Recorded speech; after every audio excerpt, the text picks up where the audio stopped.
Hello everybody, Mr. McKeever, and today we're going to talk about the resolutions to a lot of the situations that was taking place with the Catholic Church during the Middle Ages. So I'm sure you're really excited for this awesome, really just riveting topic about church reforms. So let's begin. So, despite having some sort of a resolution as to what was happening with that issue lay investiture that we talked about before, the church still had a lot of issues. There were a ton of problems that they still needed to address, and over the course of this portion of the Middle Ages, there are some efforts made to fix those. So, these are some of the problems that are there. So, first up, there's a practice called simony. Simony is when bishops sell church positions for their own personal gain. So imagine the archbishop of a nation or an archbishop of a kingdom deciding that, hey, I need to make a little bit of extra money on the side here, so I'll sell this head of this religious order's position to the wealthiest family, or this bishophood to this family, in order to really make as much money really for their personal lives, not as much for the well-being of the church. So that's a problem. The whole lay investiture thing, not really going to go away. Kings are still going to try to anoint their own bishops and make people personally loyal to them as opposed to the church. So, still a problem. And also the notion that there are a ton of priests in Europe during this time period who are having families. Despite this being against church law, that is going to be a problem as well too. Alright, so let's begin. So where do they try to fix these things, or how do they try to do it? Well, a lot of it comes in various reform movements. If you remember Pope Leo and Gregor, who we talked about last time, there's going to be some efforts to really solve a lot of these problems by ending corruption within the church. So here are some ways or things that are done to do that. First, there's an introduction of a thing called a curia. The curia is going to be the church intellectual leadership. They're going to be the people who are kind of tasked with, this is what the practice of the church is going to be. It is established in this tradition, this biblical passage, and that's why it's there. And they're really trying to ground everything in the church. It's just not random practices for fun, but there's some sort of a theological background to this. These advisors are going to be directly tied to the papacy. It is going to be these people that help inform the Pope on what decisions that the papacy should make and where does the church fall on various topics in Europe. Well, we're also going to really reinforce and hammer home the idea of tithes. The idea behind this is that if people are paying their tithes, then bishops will not need to sell positions because the church will have the money that it needs to run. And we see the rise of new religious orders like Dominicans and Franciscans, and each of them are going to have different tasks and mandates as religious orders. The Franciscans are dedicated to helping the poor. The Dominicans are those church scholars that are really going to help mold what the church actually believes. So these are the things that the church is starting to do to make repairs, to reform itself, and really push it in a much more progressive and moderate way. So, step in the right direction. Alright, well, we also have this whole balance between religion and politics in Europe that's playing a part, and a lot of that's coming from the Crusades.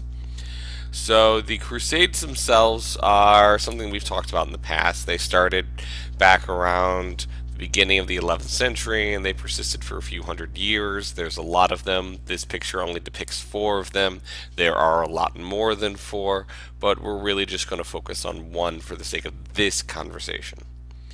So remember a long time ago when we talked about when Pope Urban called for help for the Byzantine Emperor to fight off the Turks that were attacking Constantinople. And the idea behind it was that they were going to liberate the Holy Land, that is Jerusalem, from the quote-unquote infidels that were the Turks. And most of these crusades are a disaster, but from a European perspective, one really stood out, and that is the Third Crusade. Again, this is the battle between Frederick Barbarossa, and Philip II versus Saladin. But in reality, it just becomes Richard versus Saladin because Barbarossa, who we talked about before, died on the way there. He drowned. And Philip II was supposed to go and help everyone out, but he decides to just bail on everyone else and go back and attack England instead. So this being the situation of Europe, let's kind of hammer out why this is important. It is going to be these crusades that really change things. Despite the best efforts, uh, Richard doesn't win. He gets a draw out of Saladin. That is the best effort, really, of any of the Crusades themselves, and they kind of establish what the political boundaries of the Middle East are going to be. Well, Pope after Pope after Pope kept calling these things, and they never were successful. So the result is that the papacy itself is going to be dramatically weakened. People are going to look at the Pope as not really being set in a good mindset here. They're making poor decisions for their personal benefit and not for the benefits of Christians or just people in general. The Byzantine Empire is going to be radically destroyed by the Crusades, because if you remember, some of the Crusades even burned down the city of Constantinople. That's bad. There's a lot of anti-Semitism that comes out of these Crusades. In fact, one of them burns down a Jewish city and kills everyone inside. And realistically, you can tie back a lot of the issues between Christians and Muslims that still exist today back to the Crusades and the way people were portrayed, the way societies were treated. So a lot of the modern problems that we have are a product of this conflict. But the one good thing that comes out of the Crusades is it really does help open up trade with the East. And that's going to be important for the next stage of European development, which is going to be the Renaissance. It's going to be that trade that's really sparked by the Crusades that sparks the Renaissance themselves. Alright, well, outside of the Crusades, what else is happening? Well, somewhere else in Europe, and really the exact opposite side of Europe, we have Spain. And they're having their own religious reform movement called the Spanish Inquisition, which is not generally known as a pleasant period of time if you were a non-Catholic.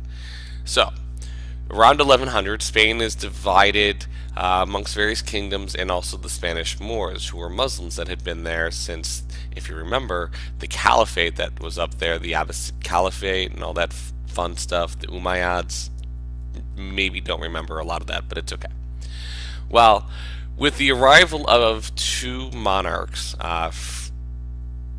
Ferdinand and Isabella.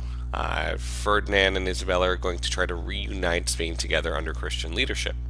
And this period to do that, to eliminate the Muslim influence in Spain and to reunite them together, is called the Reconquista, to reconquer Spain.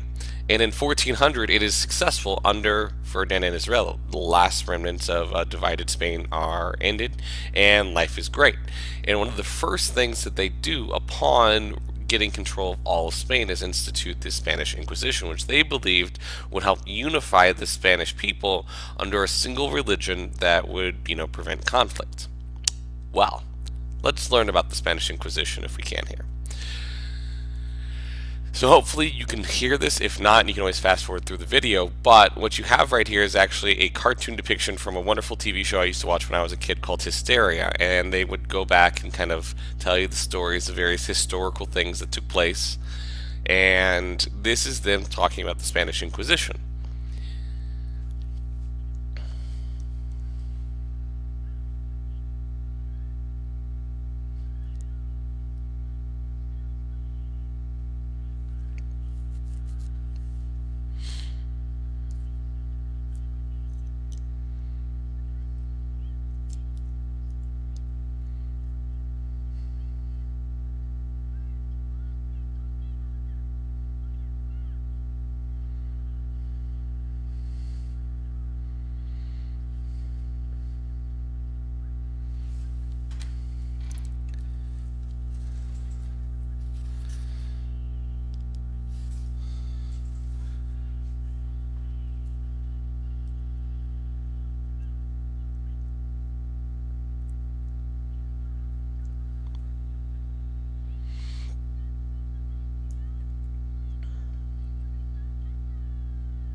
Yeah, I think you get the idea. So hopefully you got a chance to actually enjoy that. It was a fun show.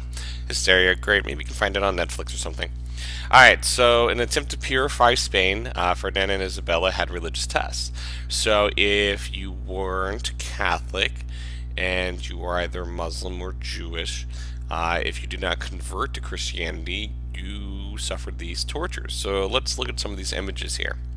The one on the bottom here, that is the rack. That would actually be used to stretch you physically until eventually, you know, you die because it can rip you into pieces. But typically, they wouldn't necessarily rip you into pieces because the goal was to get you to convert. The other option here you have up here, that's a strappado. They would tie your arms behind your back. They would put weights to your legs, and the rope would then be, the crank pulled, and it would pull your arms higher and higher and higher until eventually it pops your arms out of their socket and or off. So yeah, those are things that we used. There's another one, personal favorite, I guess, of mine is this guy. This is the Iron Maiden. You would just put someone inside of there and close the doors. Yeah. Yeah. So, welcome to the Spanish Inquisition. It is the actions of the Spanish and Senor Torquemada, who is the actual Inquisitor General himself, which is going to get Ferdinand and Isabella placed on that periodic table of the despised and despots, because thousands upon thousands of people die in horrible, horrible, torturous ways during the Spanish Inquisition. So yeah, most of the church reforms that we talked about, not terrible. This one, maybe a little bit rough, but what you gonna do at this point? All right, have a wonderful day, and I will talk to you guys soon.